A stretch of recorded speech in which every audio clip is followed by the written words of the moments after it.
today I have chosen a book for you for the holiday season. Today we are going to be reading The Nutcracker. So get seated, class, get seated. Hello. Mr. Smith, look at you dressing up like a nutcracker. Did you know I was going to read this book today? That Mr. Smith is something, you guys. But anyway, we are going to get started with this story. This story is illustrated by Don Daly from the story by E.T.A. Hoffman, a young reader's edition of the holiday classic, The Nutcracker. Yes, alright, I'm super excited. I love nutcrackers. I have my glasses here, everyone. I know, everyone is super excited for the holiday season, but you guys, we gotta settle down. Get settled in for the story, okay?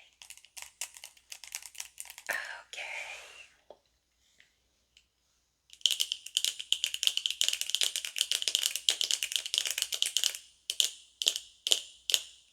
Alright. How are we looking? Let me just get my hair out of my face. And I have some little nutcracker earrings too. I thought you guys would like that. Yes, Miss Abbott wore her nutcracker earrings. Okay. Your mom has these same earrings, Brayden? Oh, your mom must be so cool then. Okay, let's get started with the class. The Nutcracker.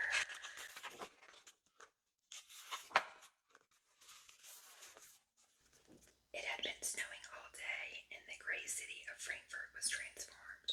From her bedroom window, Maria Stahlbaum watched the white flakes falling across the chimneys and tiled roofs, whirling against dark windows and laying a thick carpet down every street and alley. The wind was rising, frequently blowing the snow in layers so dense as to hide the houses opposite. Then the layers would open and you could see every lintel and cornice growing bigger with the snow. Presently lamps were lighted in the windows next door, and the bright beams, the driven snowflakes, surged up like a crowd of elfin dancers in ballet dress. Waltzing and following fast behind each other, they moved on in a mighty leap across the space towards Maria's window. She heard the twinkle of tiny diamonds upon the panes. She saw the fairy-like figures just for a moment, before a great blast of wind shook the old house and threw a blanket of snow against the glass. Luckily, Maria thought, the fir tree had been brought to the door that morning, for it was Christmas Eve. The party gifts had all been wrapped and the good things to eat prepared or delivered. But how would the guests ever get here through such a storm? There was to be a dance in the big room at the back of the house, and Maria could not bear to miss any of the ladies in their evening dress. And what of Godfather Drosselmeyer? He was godfather to both Maria and her brother Fritz. Christmas would not be Christmas without Godfather Drosselmeyer. Such a strange old man, so wise and so clever, so severe at times in his black formal clothes, his old-fashioned manners, and grave voice. For years he had worn a dark patch over one eye, but the other eye was as staring and sharp as an owl's. And yet Maria and Fritz loved him completely. No one else could tell such exciting stories or bring such a feeling of wonder to every part of the festivities. And his presents were fantastic beyond belief, and each one made by himself. It was almost as if he were a magician. Last year he had brought them a toy castle on a hill above a moat, and when you turned a crank, a troop of knights rode up to the gate. Then the drawbridge was lowered, the great door opened, and out came a princess to receive her guests. Before that, one year, there had been a magic theater, with 2 scenes from Sleeping Beauty acted out by tiny figures, and other inventions so precious that Father had a special cupboard built to keep them safe behind glass doors. That cupboard, too, stood in the big room downstairs where the Christmas party always took place. Maria unlatched the window and pushed it open against the snow piled on the sill. The icy white powder rushed up into her face, but as she leaned out a little, she could see people with lanterns coming down the street. There were 4 grown-ups and several children. All of them were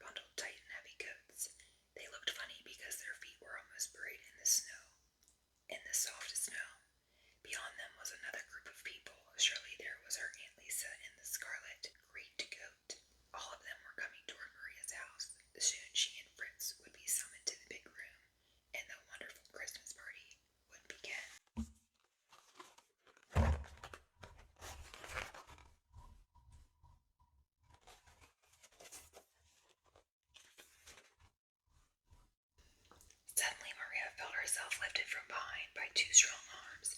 She struggled and kicked backward and came down in the room with a thud. She had scooped up a fistful of snow, and now she held it menacingly toward her brother Fritz. He was always playing tricks like that, but he let her go to dodge the snowball, which broke on the carpet behind him. Maria, he said, Mr. and Mrs. Kretschmann's have come, and Mr. and Mrs. Crone with all their children, and the whole Zimmerman family. Come down the back stairs. You can see the grown-ups trimming the tree through the keyhole of the side door. The tree is the best we've ever had, and I think I have a real cannon. And you'll have a doll with a big mustache. You're making it up. No doll has a mustache. This one does, and a blue hat with a plume. It's a man doll, I guess. I think he has a long sword. He must be a general. You're crazy. You ever heard of a general doll?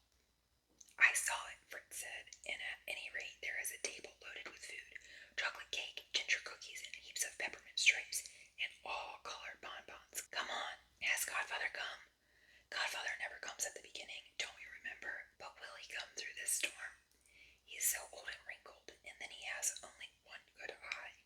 He'll come all right, with some mad presents that he has to be kept locked up. The snow won't keep him anyway, you know. I think he can fly like an owl and see in the dark. How he scares me sometimes. I'll bet he could fly right through that window. Look out, here he comes. Whoa, whoa.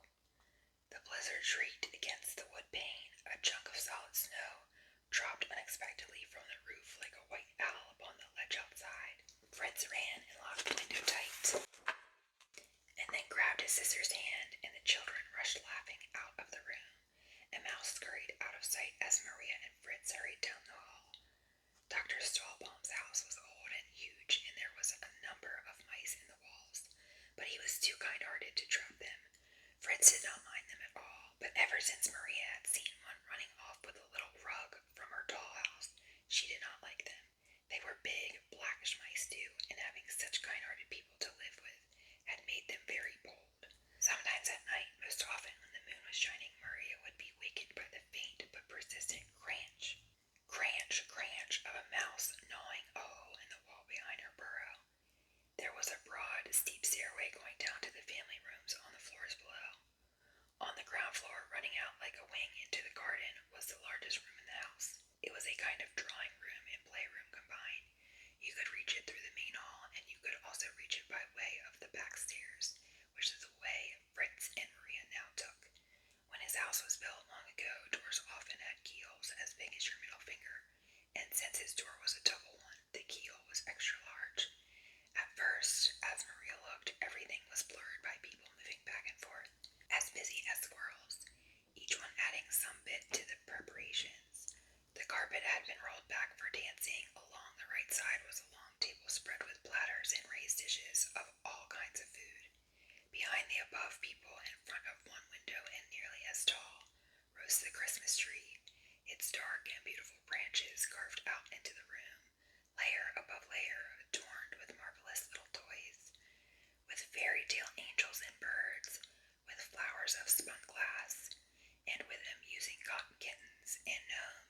managed to disentangle themselves to stand up and smooth out their party clothes when the doors were thrown wide open.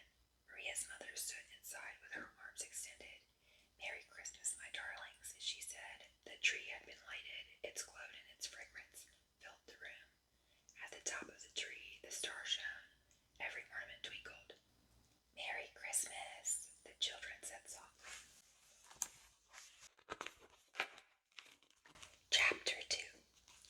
It was the custom for the children to have a little dance first, and then for the grown-ups to have a waltz, and then for young and old to dance together. Between dances they had glasses of punch, and Maria helped her mother pass the little cups around.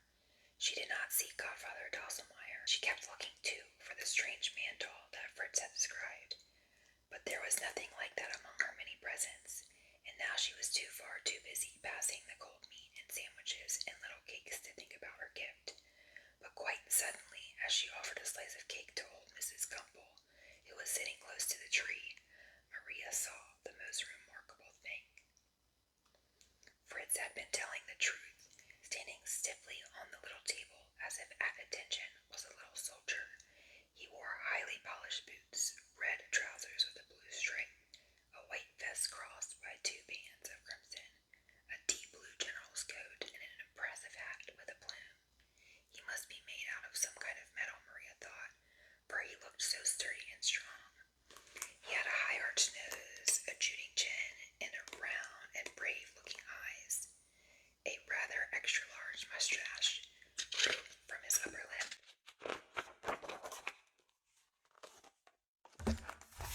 Oh, sorry, little Nutcracker.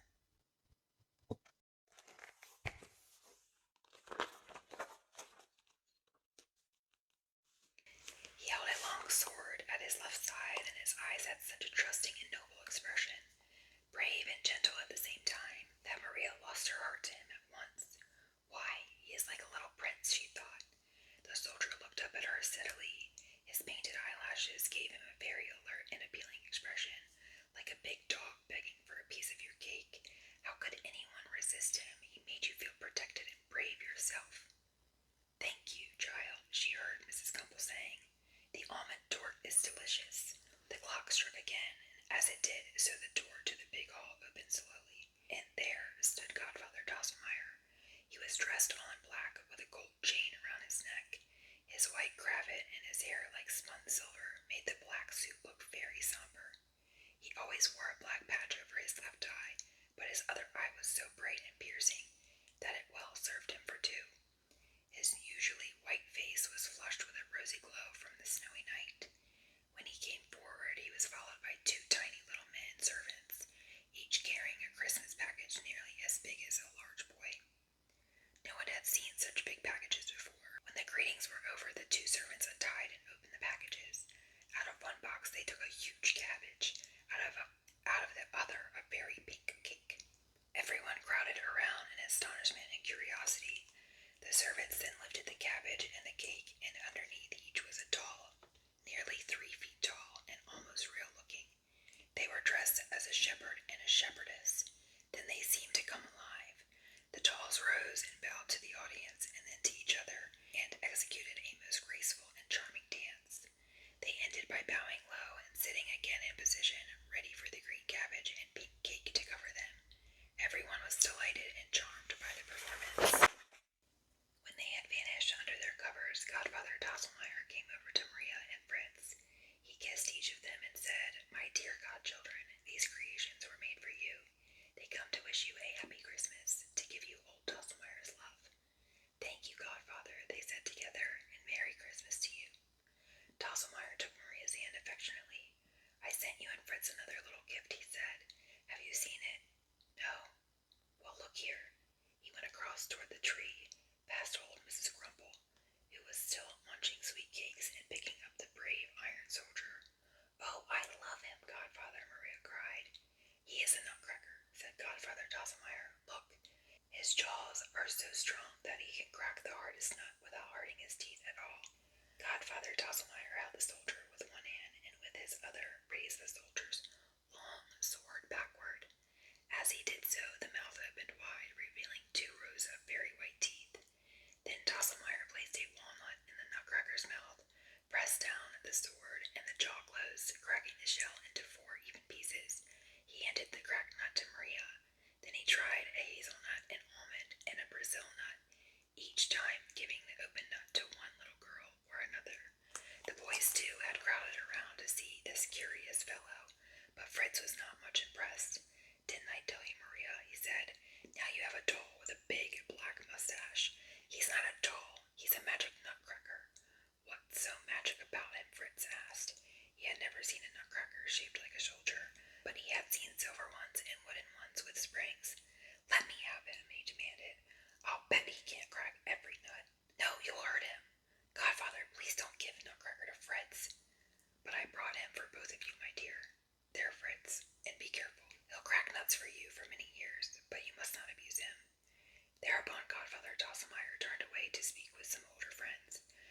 its shell broken in 4 even pieces, but there was a loose, clanking sound.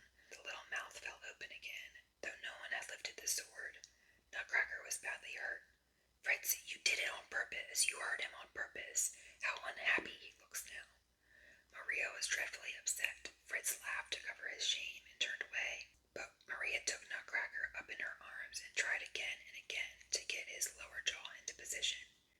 For Nutcracker seemed more real to her than did any of her dolls, and she felt certain he was in pain. What would she do now? Godfather Drosselmeyer had been watching her from across the room. He came over and shook his head. Gently, he took up Nutcracker and tried to set the broken jaw, but it was no use. He is badly hurt, Maria, he said. Perhaps we can heal the wound in time. Let us bandage it well and give him some rest. Taking a large linen handkerchief from his coat pocket, Drosselmeyer bound it firmly around the jaw, holding it in position as he did so. With love and good care, he should recover. Now put him down and enjoy the rest of the party. Maria went to the toy cupboard where one of her doll's beds stood, on the lowest shelf. It was just the right size for Nutcracker. Gently she made him comfortable in bed, and she was not at all surprised when his eyes closed as she laid him down. He had no fever, she could tell. He could sleep now. In the morning she would come to look after him and bring him some nourishment. Meanwhile the party had become very merry. People were laughing and talking gaily. Coming back from the cupboard, Maria saw that the presents had just been given, for each girl, a handsomely dressed doll, with a doll's blanket and pillow. For each boy, a little rifle, and either a drum or a fife. Soon the girls were rocking their new babies in their arms, and the boys, led by Fritz, formed into a platoon of well-drilled troops and went parading back and forth across the room. Shrill fifes pierced the air, and drum rolls thundered out over all conversation. On they came in full battle array, and suddenly making a left march, they plunged head-on into the group of girls with their dolls. Maria started scolding Fritz, and in 2 minutes there was no more noise in the room than in the wild storm outside. At length Fritz's father could tolerate it no longer. Stop it! Stop it, he cried. This is a party for everyone, not just for boys and girls. Come all of you and take partners. We need another dance. Aunt Lisa sat at the square piano, and soon they were all off in a lively polka. It was great fun and had to be followed by an easier waltz. Then the ices and rich mocha cake were served, with hot chocolate for the children. Some of the grown people had wine, and they offered toasts to each other and to Christmas itself. They stood in front of the tree and sang the carol of Christmas night. And then it was time to be going. Old Mrs. Gumple was already nodding, and several boys were struggling to keep from yawning. The warm room, the rich food, and the dancing had made everyone tired. So into their winter wraps and out into the snowy night they went. With such fond carols that you would have thought there is no time so wonderful as Christmas time. And you would have been right. The last to come was the last to leave, long after the children were in their beds.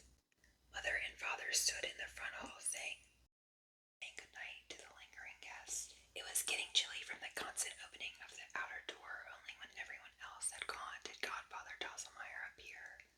At the far end of the hall, not from the cloakroom, although he was covered from shoulders to shoes in an immense gray fur coat, there was a crafty glint in his eye and smile on his face. Well, you have made an old man feel young again, Godfather Drosselmeyer said to his host.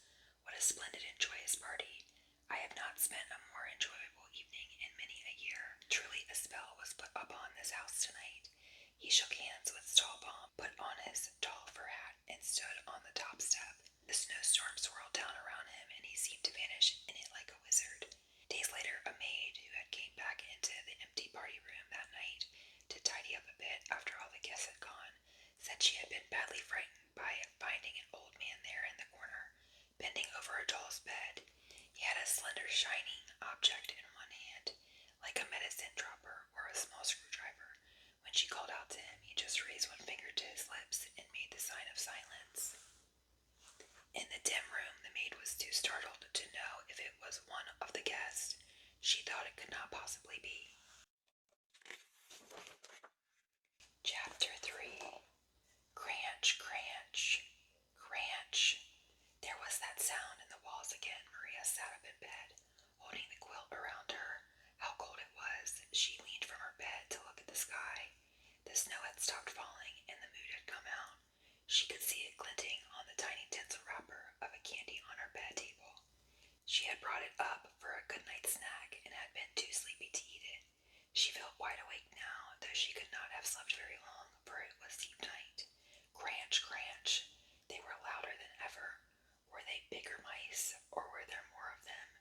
She thought of the Christmas tree and of Nutcracker lying in his little bed in its thin cover.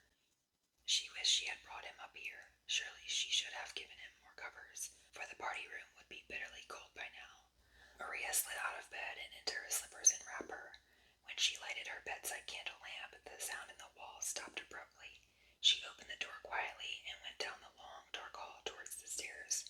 Maria's velvet slippers muffled her steps. The stairs were carpeted and firm, and she went down them in complete silence. Even going into the big room made no sound, for the door was ajar and she could pass through. Most of the room lay in shadow, her candle beam lighted only a narrow strip of the floor. As she came in, it followed across the wall, up the tall owl clock. It picked out the dial and then both golden hands pointing together to the owl's head on top. The owl stirred and opened its eyes, and at that very instant the clock spoke, aloud, deep, and hollow. Oh! That echoed from wall to wall. The owl raised itself up and began beating its wings. The clock struck again and again as Maria went on to the toy cupboard. In front of it was the doll's bed, and there was a Nutcracker sound asleep. To her great joy, his mouth was peacefully closed, and the bandage had slipped off. He would get well. She started to take him up in her arms, and there came that sound, faintly. Cranch, cranch, cranchity cranch. The sound came again, closer and louder. Cranch, cranch. It was followed by the rattle of tiny running feet. A mouse's face appeared under the Christmas tree and vanished. Then another one, much nearer. Oh, what a big and ugly mouse. He seemed to be getting larger and coming straight for Maria. At this moment her candle went out. A score of wicked little mouse eyes danced around the room. Terrified, Maria threw herself on the sofa and buried her face in the pillows. When she looked out again, there was a strange, dim light all over the room. She could not tell where it came from. Mice, large, fat, and nearly black mice with long and stringy tails, were moving back and forth in a kind of planed activity, as if following orders. They had sharp little knives like swords, and they were assembling on the side of the room opposite the toy cupboard. Then Maria noticed the strangest thing. The mice and the sofa and the table and chairs were getting larger and larger. The Christmas tree bows reached out into the room. The needles were longer. What is happening? And all the ornaments blowing out like balloons, but keeping their various forms. The tinsel garlands were thick ropes of silver and gold. The doll's bed and Nutcracker in it were becoming nearly life-size. The room itself was expanding. Or was Maria growing smaller and smaller? She felt the sofa rising beneath her. The seat was already about 6 feet from the floor. She had better get off right away. She slid down the curving leg and touched the floor just a few feet from her doll's bed, which was now roomy enough for Maria herself. Nutcracker was gone. The room was in great commotion. The mice, as large as big dogs, were crowding together across the room, lining up in regular rows. One of them gave a high shriek, flourished his knife, and the whole band came charging toward the cupboard. Their wiry black feet made that scratchy sound Maria knew so well. In another second the mice would have been upon her. But a bugle sound, the cupboard door opened, and a troop of wooden soldiers, as large as the mice, rushed out to engage them. Cannons were wheeled into position, and ball after ball, red, pink, white, and blue, were sent into showers against the mice. But how strangely soft they were, more like big gumdrops. They seemed only to bounce off the fat mice's fur. The bugle sounded again. A noble figure suddenly appeared at the head of the troops, in red trousers, blue coat, and plumed headdress. It was a Nutcracker. He had drawn his sword. He turned halfway round to the first line of troops, gave a command, and led them straight into the front ranks of the mouse army. What fierce hand-to-hand combat followed! The soldiers stood there bravely, but their tin swords were no match for the knives and sharp teeth of the mice. Cranch, cranch, sounded the masked battle cry. Nutcracker signaled again, and the second line of soldiers ran into the flight. Pausing a few feet from their huddled foes, they fell to their knees and took aim with their rifles. The savage mouse horde came on. Then, eyes and teeth flashing. The riflemen fired. Their courage was not matched by arms of sufficient power, and the shots only tickled the tough skins of the mice. One or two squealed in pain. The rest were only made more angry. Nutcracker now summoned his last defenses. The third rank came out at a run, guns lowered and sharp steel bayonets thrust forward. The mouse villains did not move and were about to be pierced through and through when they dropped scrambled cunningly between the soldiers' legs, unbalancing many of them, which they then carried off as prisoners. It seemed certain now that the toy cupboard with all its treasures would fall victim to the mouse army. At this moment a horrible creature appeared, largest of all the mice, his terrible eyes flashing from left to right, his whiskers vibrating with rage. He wore a headdress of 7 crowns. He was the Mouse King. He put himself at the front of his cutthroat band, puffed himself up with pride, and prepared to lead them to the cupboard. Nutcracker, rather badly beaten, was directly in the Mouse King's path. He stood as usual, feet planted together, holding his long, strong sword.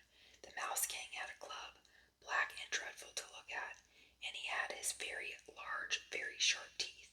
There has never been such a strange and furious encounter.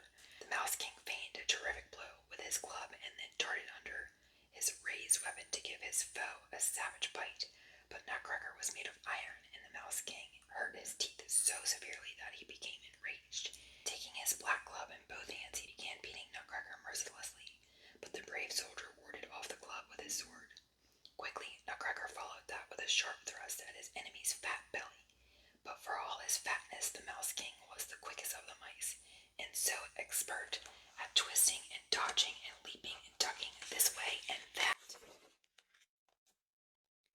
Nutcracker could barely touch him lightly here and there. All the time he had to fend off the blows of that terrible club. Down, down the blows kept falling on Nutcracker's head and shoulders. Maria had been watching the combat from her place at the sofa. She saw that Nutcracker could not last much longer, but she had no gun and no sword. What could she do? Her fear for Nutcracker made her both cunning and bold. She took off one velvet slipper. No longer afraid, she ran up to the Mouse King, and as he lifted his club high over his head, she threw that slipper right in his face. Astonished and enraged, the Mouse King deserted his opponent and raced after Maria, and that was just what she wanted. Immediately, Nutcracker came up behind the Mouse King and struck down the monster with his sword. Maria bounced into her doll's bed. She was not hurt at all. Nutcracker stood perfectly still for a moment. He was overcome with weariness and relief. His deep-drawn breathing was the only sound in the entire room. Or was it the thudding of his heart? He put away his sword. Suddenly he toppled over, without bending, like a toy. The horde of mice who had thought their monarch invincible fell down in grief and terror at his death. In another moment they gathered up his swollen body in their arms and fled. They could hear the scampering of their weary feet, even after the last one had disappeared. Where they went or how they went is a mystery. All we know is that their wicked little eyes were never seen in the house again. Chapter 4. Nutcracker stirred and opened his eyes. He raised himself on one arm. Then he stood up, restored not only to his full strength, but to his true self. He was no longer dressed like a soldier. He was no longer made of iron. He no longer had a mustache and a high-arched nose. He was a handsome youth dressed in long blue hose, a jacket and slippers of silver, and a little cloak lined with crimson. His hair was cut close, of a ruddy blonde color, almost matching his belt and scabbard of gold. Only his gentle eyes had not changed. They were as deep and round and confident as before. Nutcracker crossed to the far corner of the room and found the velvet slipper that had saved his life, and then to the opposite side where Maria's wrapper hung over the foot of the bed. He put the wrapper around her and the slipper on her foot. "Is it you, Nutcracker?" Maria said, so astonished she could only stand and stare. "What does this all mean?" He smiled at her very tenderly. "It means," he said, "that the spell has been broken. I was a young boy who did not appreciate his good fortune. I had health and friends and work to do, but I was so foolish as to be discontented and to complain of this and that all the time. An enchanter deprived me of speech and turned me into a nutcracker, so that my mouth would no longer whine, but would serve some kind of purpose until I should learn to be glad of living and being of use. The spell would only be broken when someone realized how much I had changed and believed that I had a new heart under my funny costume of painted iron.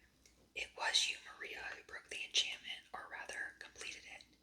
For you see, it was a lucky enchantment, since now I do know that it is good and wonderful to be alive." Wow, do you guys hear that? Not sure if that's the wind or an airplane. It's sounding crazy out there. The room became illuminated as the moon began to shine on the snow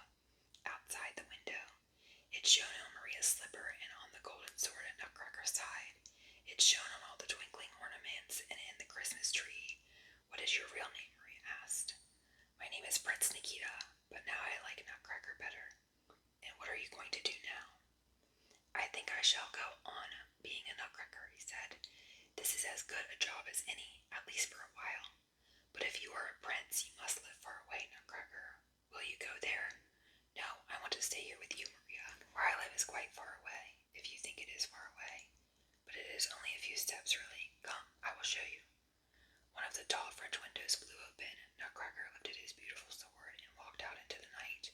Maria was spellbound for a moment, and then as she was about to rise and follow him, her little bed began to move like a sleigh toward the window. She tucked the wrapper and closed it around her. She was quite warm. Without a sound, her bed glided on, under the yellow curtains, through the window and out the doors. Have you ever been in a forest in deep winter, with the snow frozen so hard that you can only walk on its glassy surface, and green fir and pine trees of snow like white fur, with little tracks of rabbits and birds crisscrossing on the white floor, and tiny crystals of ice blinking on and off like winter fireflies, when it is so still that you can hear the least movement of twig or shifting snow? Through such a forest Maria found herself moving in her sleigh bed. Nutcracker strode on ahead, his red cloak like a beckoning torch. It was no longer night, and it was snowing again. Large flakes that circled around the bed and came rushing toward it in a great throng at every new turn in the path.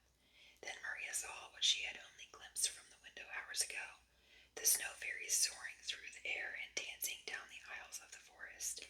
They were extraordinarily lovely, with their costumes of silver warhorse and diadems of snowflakes more brilliant than diamonds. They surrounded the sleigh bed, whirling and leaping so close together that it was quite dizzying. Then at the height of their wild dance, the forest and all its spirits seemed to melt into air. The snow was gone, the path had become a little canal of water bordered with green plants and colorful flowers. The bed was a boat upon it. Far down the canal, Maria could see a flight of stairs at one side, with Nutcracker waiting at the lowest step. As the little boat bed drew up, he stepped aboard beside Maria, and they sailed on. In the distance, a castle seemed to rise out of the water. It gleamed like a giant party cake. Its walls were made of icing. Over the windows were candy flowers, and peppermint stripes spiraled up on the tall towers. At intervals stood statues carved out of marzipan. Oh my goodness, you guys, have you ever had marzipan? That is one of my favorites.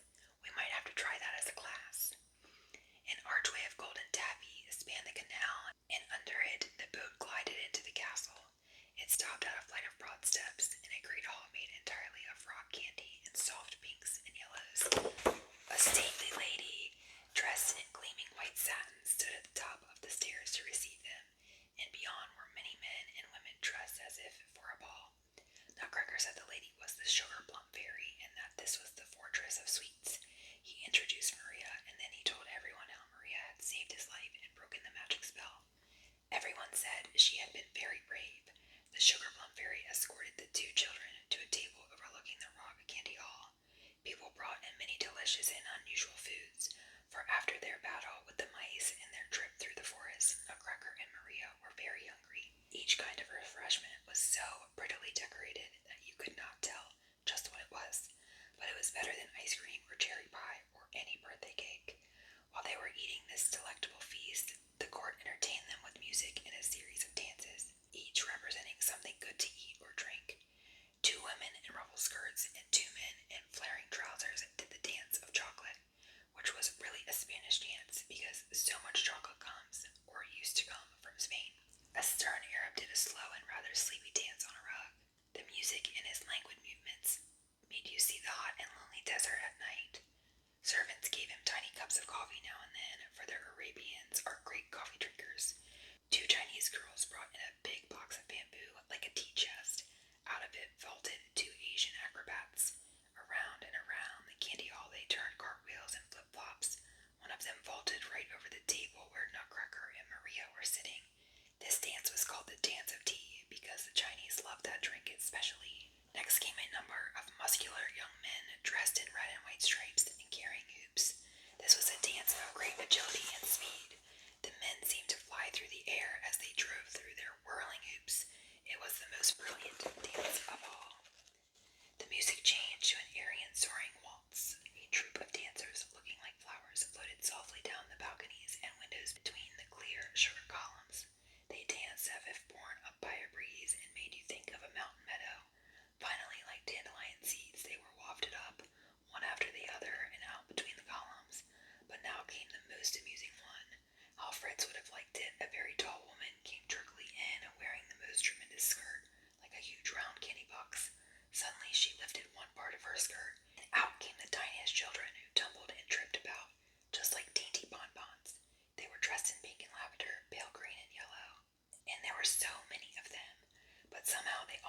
pushed the crowd back under the big skirts again, and the candy box lady settled off. Now the sugar plum fairy came forward with a handsome man to show what they could do. And this was best of all, dancing so wonderful that Nutcracker and Maria forgot their caramel sherbet and sat enraptured. Only a dancer could describe the candor and charm of those figures, responding to the music in perfect unison, creating a pattern of motion that seemed to fill the vast room with advances and retreats, vigor and grace, till you were hypnotized by its splendor. At the climax, the sugar plum fairy spun like a top at a furious speed at all the length of the room and was caught and lifted up triumphantly by her partner. When the applause had subsided, the dancers smiled and beckoned for Nutcracker and Maria to come down. All of the court gathered around, and the children thanked them, bowing low. You guys are doing really good. We're almost done. I hope you're enjoying the story. Chapter 5. As Maria raised her head, she knew that the court was not there. The light was different, and the ballroom floor was the quilt of her bed at home. She opened her eyes wide. The clear light of the morning was streaming into her room. An icicle glittered outside the window pane, and beyond the sky was immensely blue. There was a faint smell of toast and coffee from downstairs. Then she saw, near the fireplace, her doll's bed, the Nutcracker lying in it, in his general's uniform. He seemed to have just awakened too, and he was looking right at her. She thought that he smiled. The door to the hall opened, and Maria's mother came in with a tray of food. How late you have slept, and on Christmas morning. The storm is over, and the whole world is washed clean. You never saw such a beautiful Christmas day. She came over and kissed Maria. I've brought you breakfast in bed, for we are all through downstairs. Are you feeling well? Yes, Mother, I am, and thank you for breakfast. What a party it was. I was so excited I don't remember bringing Nutcracker upstairs. No, darling, I brought him up early this morning in one of your slippers. The big room was in such a state there were gumdrops all over the floor. Mother, is Godfather Drosselmeyer a magician? Of course not. He is just a clever and ingenious man who is very fond of you. But how did he bring Nutcracker alive? If Nutcracker came alive, it was because you like him so well. If you love something very much, it is always alive. What a funny child you are today. Now get washed and dressed and have your breakfast. I'll light the fire. The end. That, everybody, was the story of the Nutcracker. I hope you all enjoyed this book. This is one of my favorite Christmas stories. As you can see, Miss Abbott loves Nutcrackers. I have so many around my house around Christmas. But if you have a Christmas story or a holiday book that you would like me to read, leave that in the comments. I hope you enjoyed this one. Thank you all for being so patient. I know this was a long one. But it is time for lunch and recess.